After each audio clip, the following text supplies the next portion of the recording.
And thank you everybody for coming today. I know that a lot of us have hopefully have gotten our second shots. I got mine 2 days ago, and I was worried a little bit about today, whether I can, you know, when I had AstraZeneca the first time, I was out for 2 days, and but I have Moderna the second time, so I'm all good. Everything's fine. Just my left arm is sore. But thank you for inviting me, and I'm happy to be able to present to you guys today. The topic that I was asked today was about estate planning, and I know a lot of you have these kinds of issues that either it has affected during a transaction, or perhaps people were thinking about hiring realtors to purchase a home and as part of their estate plan, or selling a home as part of their estate plan, or having you guys decide what is the price or value of a home before transferring those things to assets to children. So all these things come into play. But you know, estate planning, when it comes to real estate, it covers a lot of different issues, a lot of different laws, a lot of different concepts.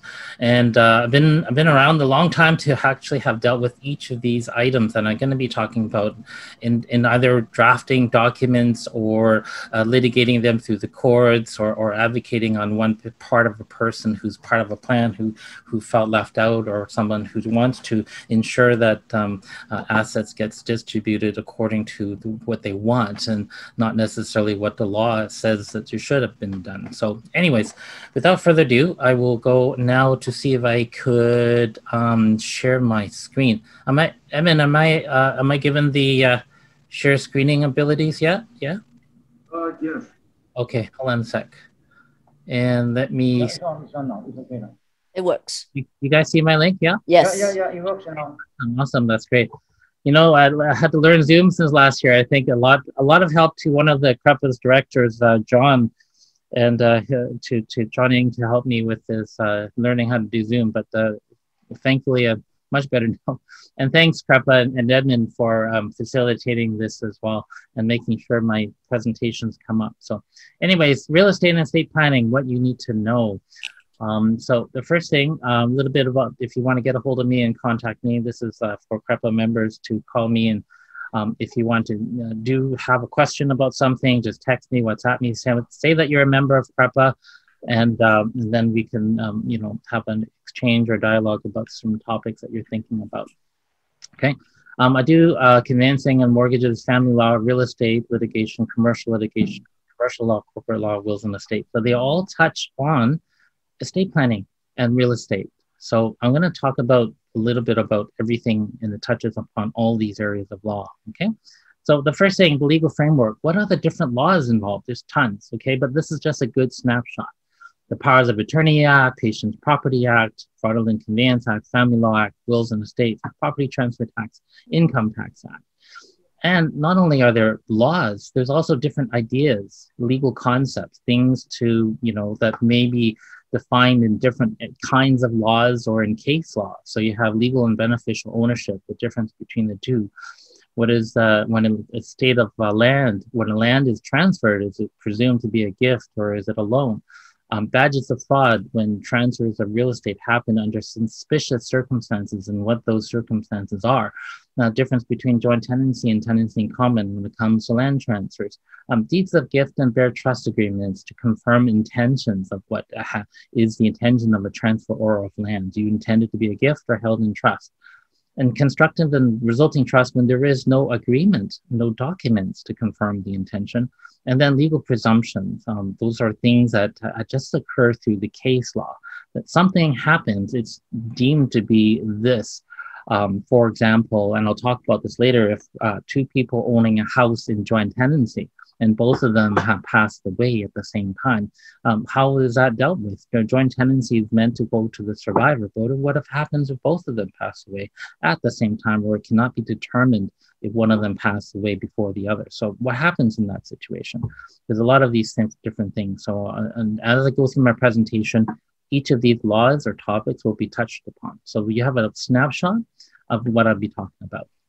Yeah, but first thing to go is estate planning involves not just what happens if someone has passed away, but also what happens before. Okay, so a lot of people are living longer and they have situations where they're looking after seniors or their parents, or they themselves, or you yourselves are in a situation where you need help from someone to look after your estate when you're incapable or unable to physically look after your property and assets, including land. When it comes to land, of course, well, look at these questions that comes up. Who will look after the real estate if a registered owner is incapable or physically unable to look after the assets? Who will pay the taxes and keep the mortgage payments? Who will maintain and repair the real estate assets? Who will keep it insured? Who will collect rents and manage the tenants if someone is incapable of it? How to protect it from creditors in the meantime while someone is incapable?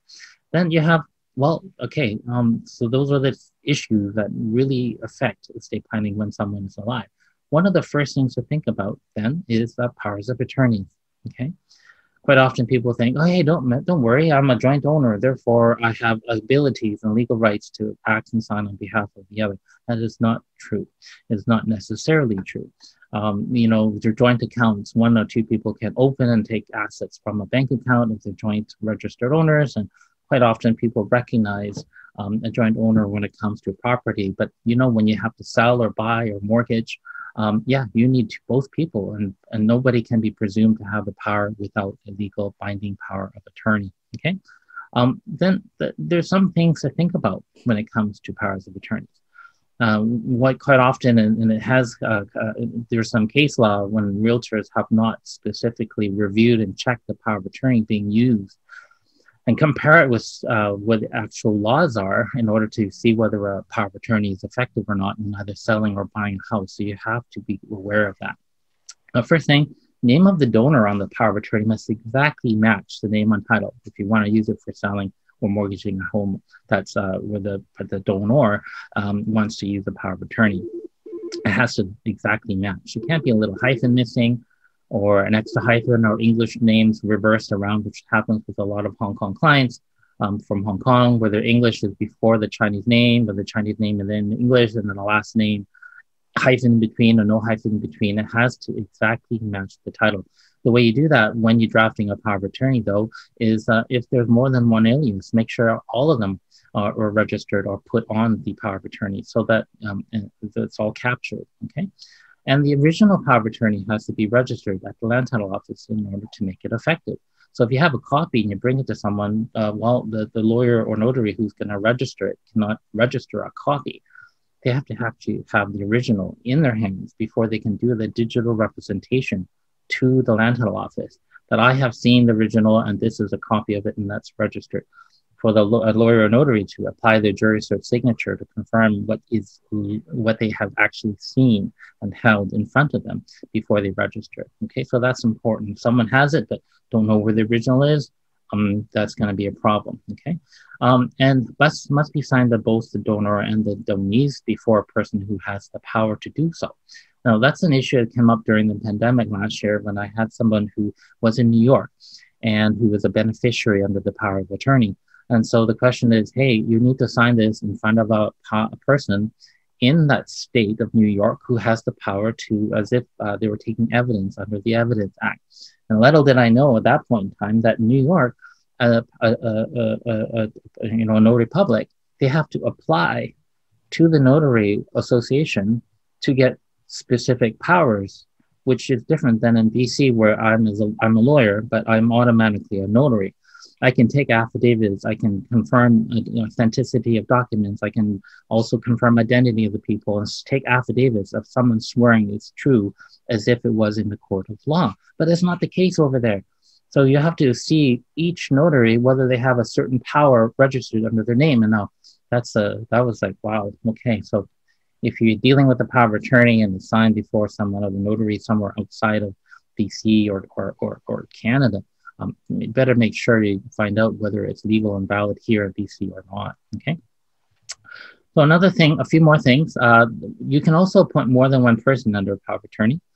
You can have it so that the attorneys, the people given the power, can act all together at the same time. They have to, or they can act separately, or either one, or one of the three or four, or they can be prioritized. So the person first choice has the power only if they're passed away, or they're incapable, or they refuse to, and then you go to the next person. So you can do that. Okay. Now the second choice about more than one attorney.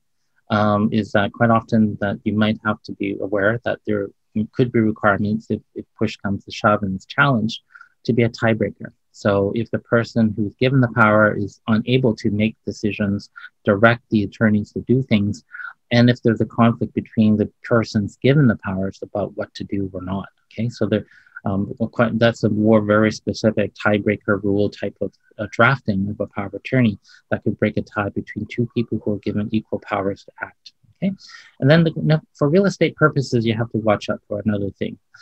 Someone can say, oh, I got a power of attorney, don't worry. But if they don't specifically say that there's a section 56(1) that does not apply, then the attorney is only lasting for 3 years. So you have to check it out. If you're representing a buyer or seller,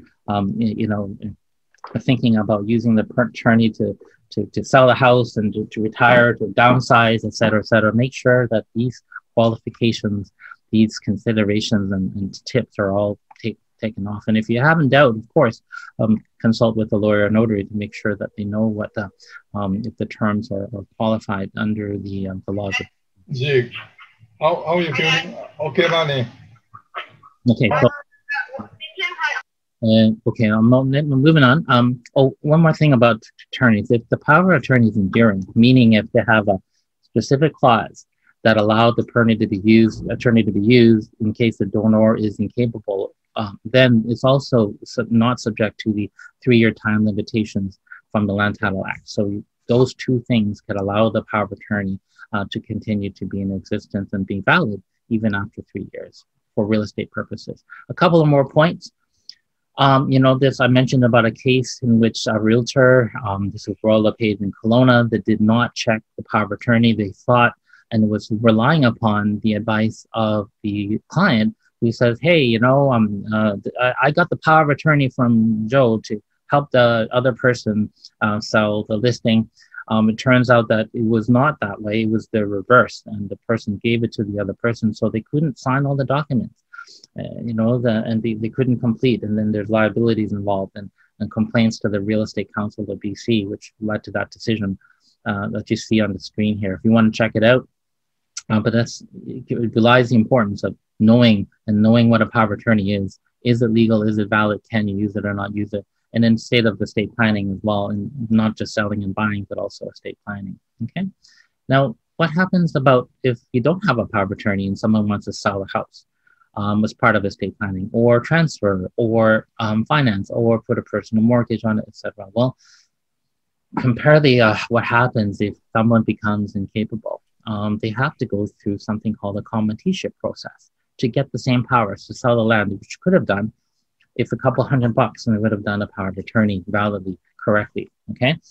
Committeeship, the Patient Property Act is a law in BC that applies to that situation when it comes to real estate. So some things you need to know.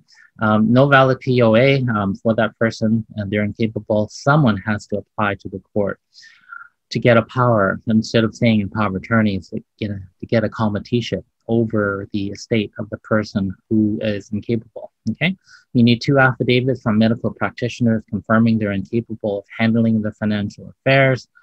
They can't take care of themselves. They can't look after themselves. You have to apply to the court, but you have to notify the Public Guardian and Trustee Office, which is a BC government office that deals with people who are incapable or having no person to represent themselves. So if you have a power of attorney, that's a valid one. It does not affect anyone having to require them to notify the public guardian. But in all other situations, you do.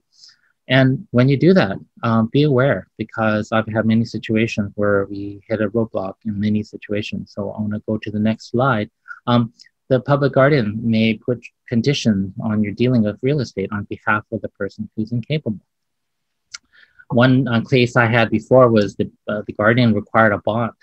And for example, $1 million house, the father who had a stroke, the son who's the only son, applied to be a committee because they didn't have a power of attorney. And the guardian says, well, what if he recovers from his stroke and if he sold the house?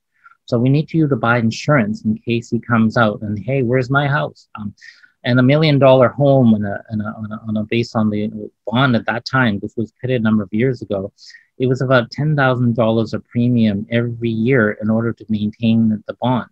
and keep insurance. And it has to be kept as long as a patient, the person who's incapable, the person who committees in Power 4 is alive. And that could be years, right? So be aware of that.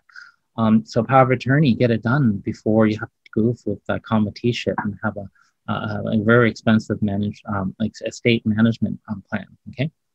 Now, in that case, I managed to waive that exemption because all these evidence of people from all over the community that supported that he's the only son, the father trusts him, they lived together, he looked after him, don't require the bond. If he was to come out and his son had everything, he wouldn't mind, etc. People like the lawyers, accountants, the brothers, the uncles, and nephews. And, you know, $10,000 later of time and getting affidavits and arguing with the public guardian to waive that exemption. Done. So, but it's tough. And if you can do a power of attorney, go do it. Okay. Yeah, legal costs can be $10,000 up to that amount, or even months to get it all done. So, hey, power of attorney, couple $100, committeeship, couple thousand, couple months. So it's important to think about that. Okay. Now, probate and land transfers. This is what happens now to situations if someone has passed away. Okay, we did talk about topics. Now, as I go through these things, it'll go back and forth about what happens to pass away or not in different situations. But it's a nice snapshot, all the different areas that could be involved in this estate planning process. Okay, probate and land transfers. Whole bunch of ideas, governing law, Wills, Estates, and Succession Act. So there's issues and questions about what is the process. What happens if you have a will and you don't have a will and dealing with land? What are the fees and how to calculate that? And what is the what do you need in order to transfer land after a probate? Okay, so a couple of things first. What things property, real estate are exempt from having to go through a probate in order to transfer someone from who's deceased is if the land is owned as joint tenants. There's no requirement for appropriate procedure. But one thing to be careful about is that there's still procedures at the land title office. You still need to file a death certificate, a Form C. You still have to transfer or has to sign a property transfer tax form and the Landowner Transparency Act form. And there may be taxes applicable at that point in time. It's the home that's being transferred is not, or the property being transferred is not a principal residence. Okay, so still fees, but you avoid one whole set of fees called the probate and one whole court procedure called the probate, which is thousands of dollars in many months and also a tax as well in terms of fees as well as probate fees. Okay. So hey, here, I mentioned at the very beginning, does anybody know what happens when both joint owners of a joint tenancy property pass away at the same time? I can open up your chats and see if anybody could have a quick, let me see, where's the chat? My chat box has disappeared from my screen. Huh. Sorry. I don't know, where did my chat go? Anyway, sorry about that. You gotta minimize your screen maybe. Maximize? I don't minimize. know. Okay, shoot, okay, maximize. Oh, got smaller. Now I don't see myself anymore. Oh, darn. Okay, well, whatever. Can I answer? Yeah, yeah. Okay, depends on their age. That's very good. Very good. Very good idea. I really want to open up. I can only see the Royal Pacific. Okay, I can tell you. One answer is next of kin. The next one is estate. And mine is depends on age. Okay, 4 answers. 4 wrong answers. No prize? Nobody gets the prize today. Okay. Well, maybe I'll have a prize at the end of this, and then the question may be this very question. So write it down. So what happens in this? It gives up the idea of legal presumptions and also what has happened. So normally we think before we continue, this very question is the reason why you still need a will, even if you've got property held as joint tenants. You might think, oh, I got only $100 in my joint account. I got everything held in my house is joint. So why do I need a will for it? Well, this is why. Because if both persons pass away, the 2 owners or 3 owners of a joint tenancy house is presumed to have owned the property as tenants in common. So it's 3 separate or 2 separate units, and they have to follow what their will says, or the Wills, Estate Succession Act, as to how it gets distributed according to the act. Okay, So it'll be treated as if it was tenancy in common. So next of kin is yes, but not exactly so. You follow the act, but if the will says something else, then it follows the will. So, and what happens in a situation of a will where it says, well, if both the first level beneficiary passes away, then where does it go next? Okay, so it may be, but not necessarily so. So it's important to think of that. Okay. So that's good. Now, all owners will therefore be owners as if they're tenants in common, and they're sure will follow the will, whatever the will says, if they have one. And if they don't, it follows the Wills Estate Succession Act in terms of procedure. So the idea that, oh, hey, don't need to pay probate fees, don't need to, it's held as joint tenancy. Well, not in all situations.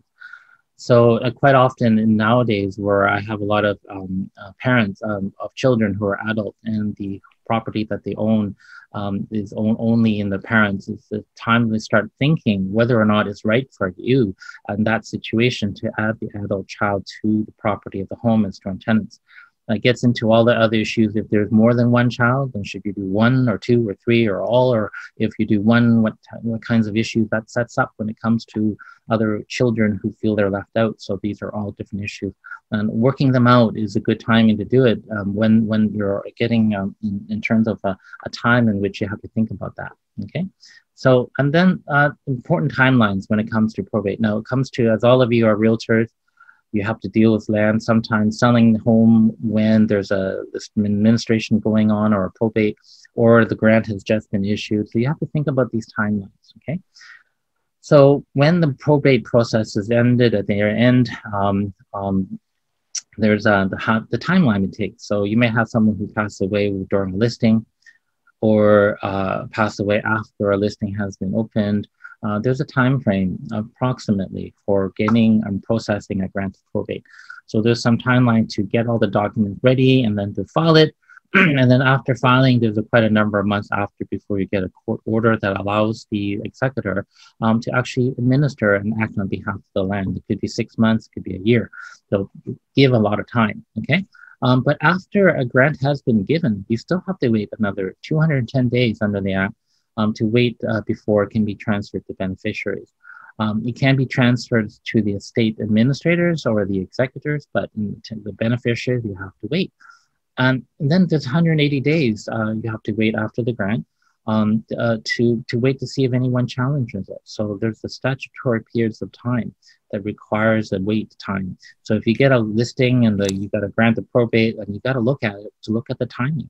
When can you sell the house? You don't want to have a completion date before the person who's authorized to sign has not even been given the authorization yet, or has been given, but the time limit for challenges has not yet happened yet. So if you sell a house, and all of a sudden a lien can be placed on the house because the person, the person who was challenging has that period of time to lay a challenge validly on the home and can lay a claim to it. So, and then that'll delay the whole process of transferring even longer and subject everyone to lawsuits and litigation. So be careful of the timeline. Any questions? Of course, you have an estate sale or purchase, buying a home.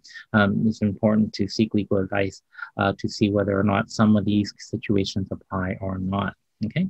Of course, I just mentioned some of these potential obstacles. Wills Variation Act, someone who's a beneficiary who isn't getting anything, and under the will is being transferred, and he doesn't want it to be sold. They want to have to own the property and not sell it, so you can't sell it. Spouses as well. So if spouses wasn't appointed, or a common law spouse.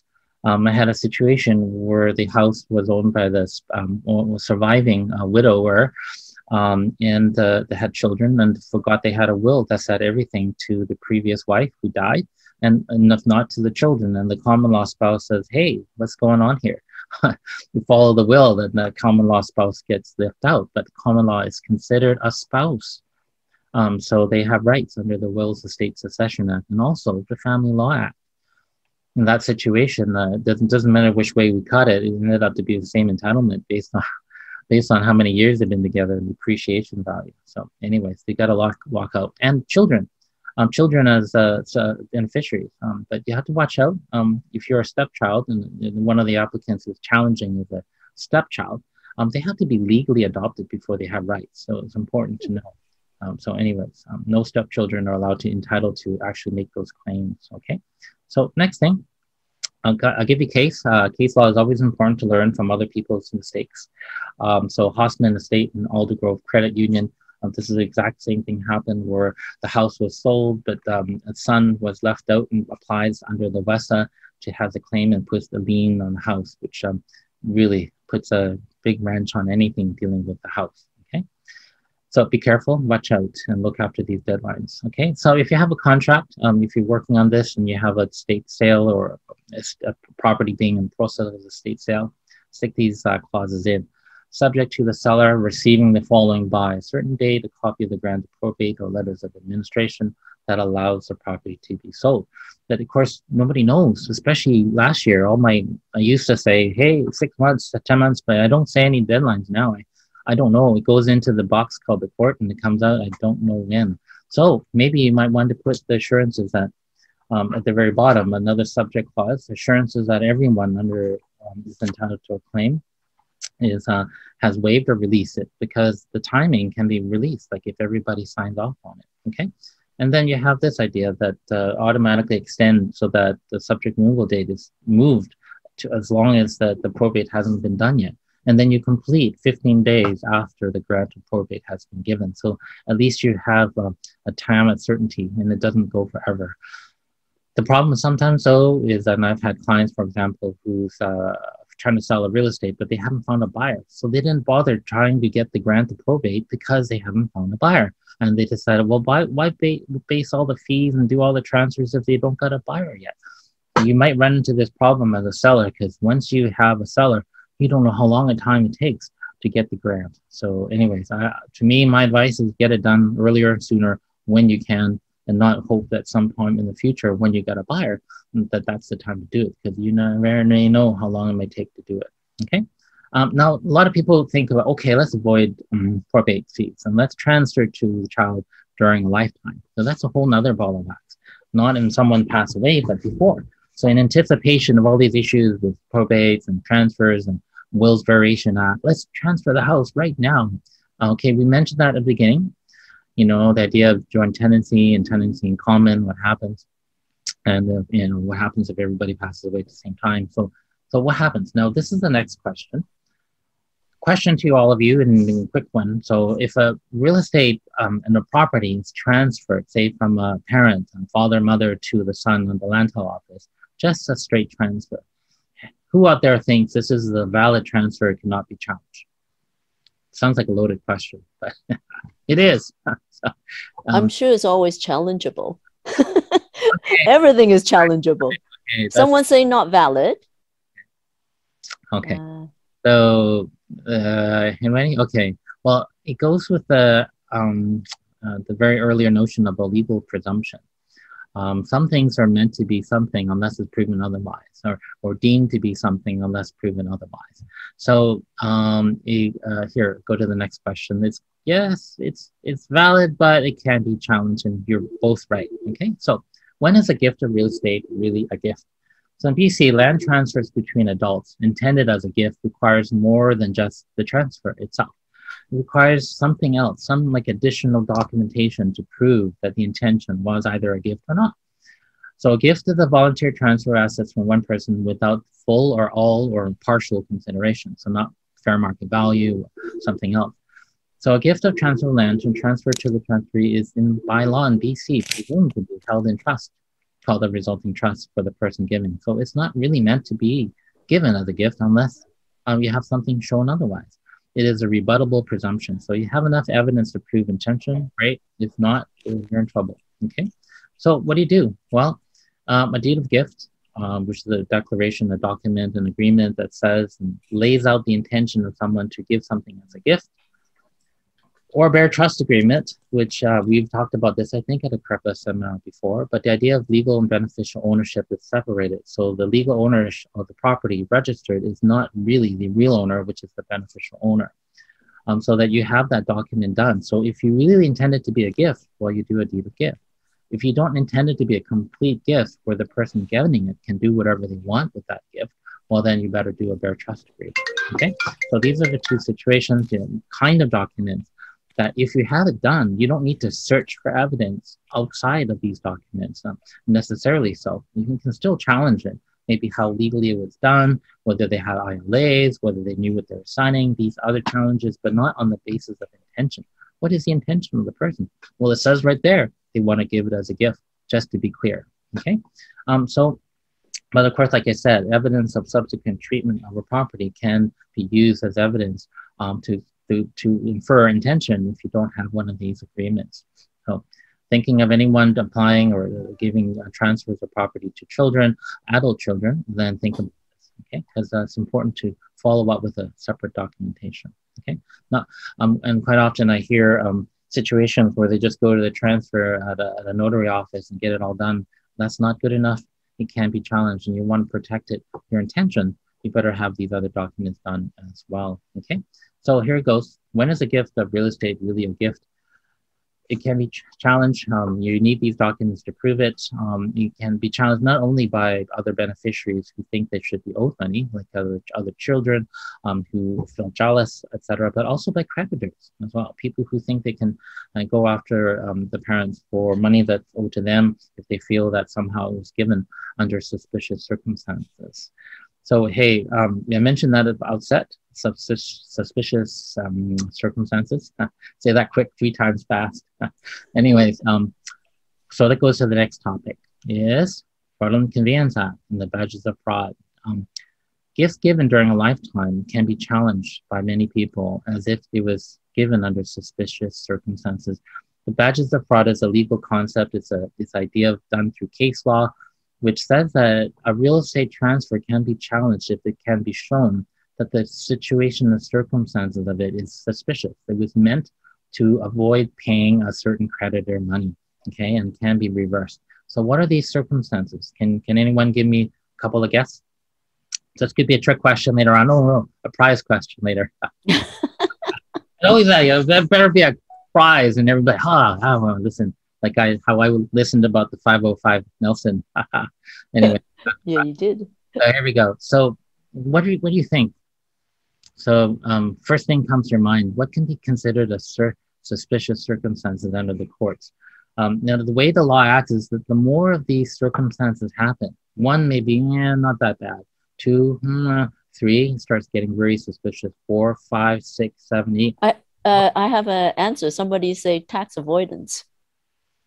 Well, that's the purpose of it, not necessarily as the circumstances upon which, but it can be there. For example, just before the decision of the CRA Appeals Board or CRA that decides whether or not someone is liable for $500,000 of tax, overdue tax, just before the decision is supposed to come out, boom, oh, look, what happens? All the home gets transferred to the kids or to the spouse or to the brother or sister-in-law. Oh, hey, even if you win the award, there's nothing left. Haha, sorry.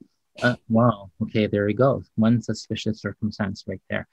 It is an answer, but not exactly so. So here's a list. Not a full list, but a couple of situations. Timing, just like I said, just before judgment, before litigation offer, before someone gets sued, before bankruptcy is applied for, just before debt is due. And when something like a transfer of real estate happens, just before those things happen, makes you go, Well, but the second thing, continued use and benefit of the property by the transferor. Hey, I sold the house or transferred the house, not in my name, but I still live in it. I still use it. I go in and out and do whatever I want. That's another suspicious circumstance. You have a timing, and then you have continued use and benefit. Third, inadequate consideration. You transferred it without getting anything back. I sold it a $500,000 house for $200,000. Then transfer to someone who's a non-arm's length person, family member, friend.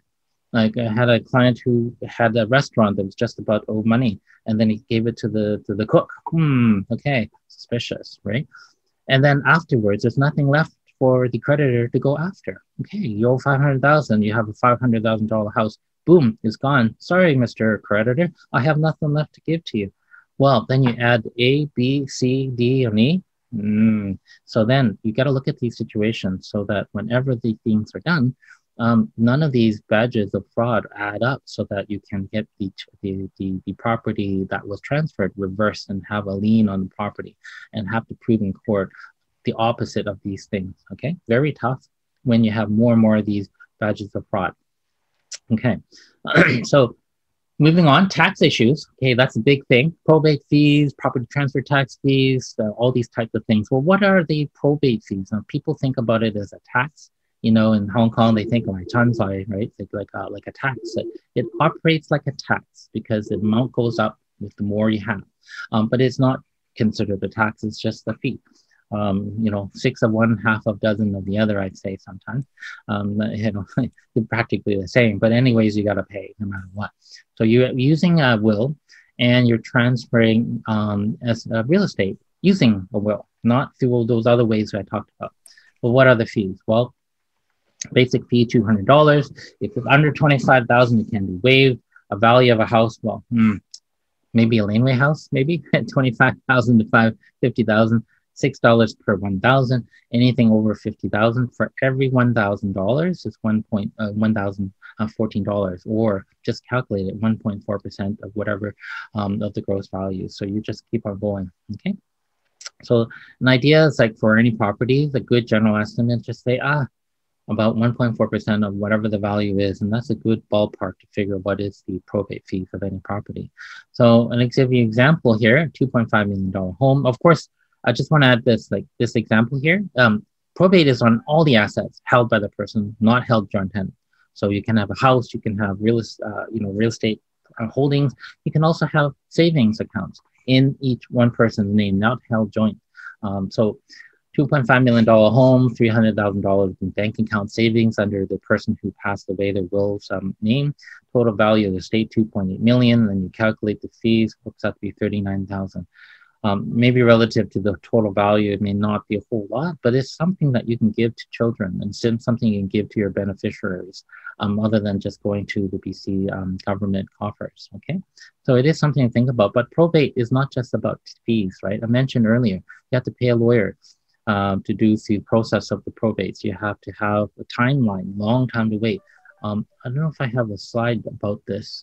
No, but I'll go talk about it now, because once you get a probate done, then you got to transfer the property from the deceased person's name to the executor, in the executor administrator's name, and then you transfer again from the executor or transfer's name to either the beneficiaries or a buyer. So you have potentially 2 transfers still, even after a probate. So not only are you looking at probate fees and legal fees and time, you're also looking at sets of transfer fees, 2 sets potentially, including potentially more property transfer tax fees. Okay, so a lot of things happen when you do, when you choose to use a will in order to use that as a device to transfer property, rather than using a will as a backup plan in case everything happens not according to plan. Okay, so tax consequences of transfer. So property transfer tax, okay, if it's not a principal residence, it's applicable. And so capital gains. If the adult child does not live in the home, so their share of the home is considered an investment interest of a property. It has to be taxed if it's sold or if it's disposed of, okay? So then you got to think about how to calculate the capital gains tax on that share of that interest. So there are some consequences. There are benefits, there are also consequences, okay? Other potential consequences other than tax. Children can borrow on the equity of the share of the property without the parents' consent. You guys may have heard these on the radio. You own a property, getting a loan, approved. You know, like own a home, approved. And then look, in terms of you have half the house, you think you had your child's name, 1/3, 1/3, 1/3. They borrow up their 1/3 of interest. That could happen. They can have a share. They can go to the bank and said, hey, I want to borrow up to my 1/3 share of the value of the home. They do an appraisal, and the appraisal, instead of the $1 million worth for the house, they appraise it at 500 and 600 of the one share, greater than inflated amount of appraisal, borrow up to the full amount. And then later on, when you sell it, you realize that, hey, you know, the debt that's owed, that is a debt that all of a sudden showed up on title that nobody, the other joint owners, didn't know about. So that's a problem, okay? You may have to think about that. Another one, spouses as well. So you have a property that your son or daughter or the children, adult children of the parents own it, and then all of a sudden they could be in, the appreciation value of that property can be subject to a claim under the Family Law Act. The transfer happened during the time that the marriage and separation happens and the value of it goes up, they can lay claim. A spouse of a child can lay claim to that if there's a separation. And then, of course, you have three people entitled. Say the parents want to sell it. Now they can't because the child says, hey, you know, I'm on vacation.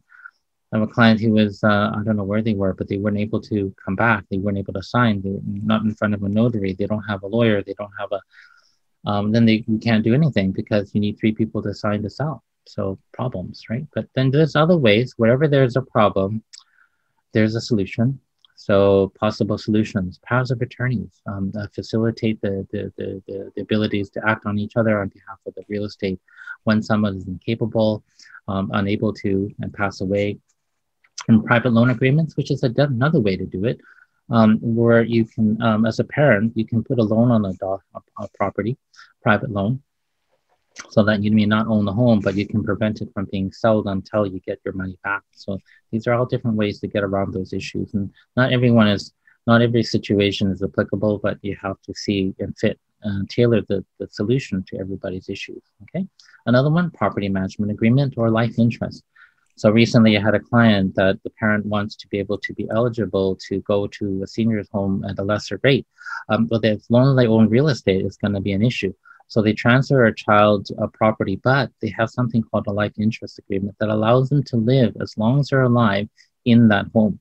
It's not really an ownership, but it's you have an interest in land as long as you live and to reside. It's not quite the same as ownership, and it gets around the rules of having to have a land, but not being able to prevent yourself from being kicked out if you don't have this kind of an agreement, which is a common issue I've heard from a lot of clients of mine that says, hey, in Hong Kong, I heard about this. Parents give everything to the kids and then the kids kick them out. What do you do about that? Well, okay, there's other solutions here, okay? No, so those are things. Now, last two things I want to talk about, corporate ownership of real estate. Someone owns land through a corporation, okay? So if the person who owns it is not, when you have a corporation, know that the company is a separate legal entity. Corporate, the person who is the shareholder or director of a company, when they pass away, it doesn't mean they need to probate that. Because the shareholders can vote a new director and they continue running. There's no transfer of land. Transfers of shares, yes, but not transfers of land. So that's one of the vehicles or ways in which some people choose to have ownership so that they can have transfers of shares, but not the land itself, and avoid probate fees for the value of the land per se, but also avoid property transfer taxes as well, and as well as other kinds of procedures like I mentioned for probate. But you do have transfers of shares and the valuation of the shares to transfer shares, but the management of the property continues. Not many people know this, but the shareholders are the leftover director. If there's two directors required for a company, the acting director of the person who is still alive can appoint an interim director until the actual estate is settled, and a new person is appointed to be the executor or the administrator of the estate of the shareholder that passed away. Quite often I prepare shareholder agreements that deal with this situation so that it operates not through a will and not through the probate procedure, but through shareholder agreements. It's kind of like a parallel probate, but done not through the probate office and courts, but through corporate resolutions and transfers of shares within the company, okay? Pretty complicated thing, but it's important to know you can have a parallel corporate will, you might say, as opposed to a will through outside of a company, okay? Another thing I do with often clients is I get the company to buy shareholder insurance. So if a shareholder dies, the company has insurance monies to buy back the shares, okay? And complete write-off to the company, they buy the shares. I believe some of our CREPA members are insurance. I'm sure I think I see Wendy Lee, so you might want to reach her out. Her company can do that for you guys. But anyways, shareholders, insurance for companies. Another thing you can do prevents a lot of this headaches and plans and other people's insurance companies' money to take care of these issues, okay? One last thing, trust. A lot of people may have heard about this. What is it? It's kind of mysterious. Hold it in the trust. What is it? Well, just a little bit about it. The last two slides about this. Actually, this last slide, but I got a few more points after the slide. So Often real estate is held within a trust. Now, property can be given to a trust. It's called a settler. The settler is the definition of the person putting the monies into a trust, and then set up so that you can appoint directors of like a company, but they're called trustees, and they manage the real estate assets for the beneficiaries. So then that is a kind of a trust setup. It's not considered a legal entity like a corporation. It's really more like a relationship between people, settler, trustee, beneficiary, that is governed by a trust deed. Okay, and exactly what are the powers? But there are some rules and very specific rules about whether about these trusts, and that has to be strictly complied with. And it's not a simple thing. It requires a lot of tax advice. I never do these things without advice from an accountant, of course. So this is the way for assets that would otherwise be subject to probate rules when a settler dies. So the settler, the person who is the planning person, puts all their money into a trust. So when they die, the trust still is alive. It still exists. There's still a bunch of trustees managing the estate, the properties held in there for the beneficiaries. But there are specific tax rules that I mentioned. So if all the assets inside the trust is not given away by 21 years, then you have a deemed disposition by the CRA. It's presumed to have been given, and whatever capital gains have been accumulating has to be paid all at once. So basically, it's like a 21-year plan when you have a trust in order to do it. Now, a maximum lifetime of a trust is 80 years. So basically 21, everything inside it can be, but, for the most part, it's more likely used as a vehicle when someone is old, not when someone is young, because you think of the 21-year rule, okay? Beneficiaries of the trust are not owners. They don't own this thing. They're beneficiaries. They don't have a direct access to the capital of the trust property. So then some people think that's a good way to protect these from predators, okay? We mentioned about the badges of fraud, and then we'll talk about that in a minute. But that's important to think about when we think about these kinds of planning considerations. One thing about tax, and I don't have a bullet point for this, but income realized from a trust. Actually, I do. Hold on a sec. I think I did it. I just updated it this morning. Okay, 5 more bullets, and then we're good. And then you guys can enjoy the nice hot weather today. Any income in a trust has to be paid during the trust year. So there's a tax return that has to be filed, just like a corporate tax return. You do a corporate tax return in addition to your personal tax. And when you transfer property into a trust, you have to pay PTT because there's no person involved in the other side. Trust, like I mentioned, is not a separate legal entity like a corporation. So, there's trustees and they have bank accounts, but they're not considered a separate entity. And then there are different kinds of trusts. I don't have time today to go through that. They're all different ones. Alter ego trusts and joint spousal trusts. And these are statutory creations only for people who are 65 years or older. They have very special rules. An alter ego, for example, you create a trust for yourself, but you can only get the income and you can't get the capital. But it's yourself and you're the beneficiary. And joint spouse between husband and wife, and only each other can be the beneficiaries of the income, and only can be transferred if both of them are passed away. So, and those are special rules. One other reason why people use a trust is because it's private information. Nobody can disclose what the private or the trust deed says and what the rules are and who the trustees are. They're not public, not like the way they are with probate. Not public in the sense that the public can do it, but certain law agencies, enforcement, and CRA, they can access it because it's required to be disclosed when you have real estate owned in a trust now because of Landowner Transparency Act, okay? So not secret to everybody, just not to the government. So beware, it's not meant to be keep the government away from knowing what that information is. Okay, that's it. That's my presentation, a nice snapshot, all different, many different things, and any one of which can be a separate seminar on its own.